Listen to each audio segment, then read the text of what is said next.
ओम अनंतमूर्तये नमः ओम आनंदा ओम गरुणवर्तदेहाय नमः ओम गरुणाकृतविग्रहाय नमः ओम अनेश्वराय नमः ओम सुब्रह्मण्याय नमः ओम गुहाय नमः ओम परिताय नमः ओम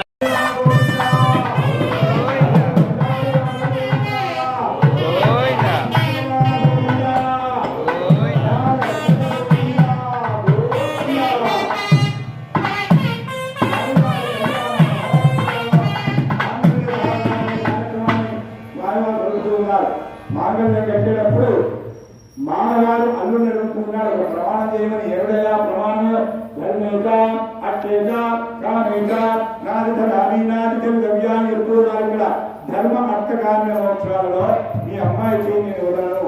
ధర్మము అంటే మీ అమ్మాయికి ధర్మంగానే ఉంటాను, అర్థము అంటే డబ్బు సంపాదిస్తాను ధర్మంగా, కామ్యము అంటే కోరిక ధర్మమైన కోరికలు తీరుస్తాను. అంటే ధర్మమైన కోరిక అయితే నేను చెప్తున్నాను అల్లుడికి. మా అమ్మాయిని చెప్తున్నానయా నువ్వు ధర్మంగా ఉండాలి, డబ్బు సంపాదించాలి, ధర్మంగా సంపాదించాలి. మామ కోరుకోవాలి, కోరుకోకపోతే ఏమవుతుంది దోషం అవుతుంది.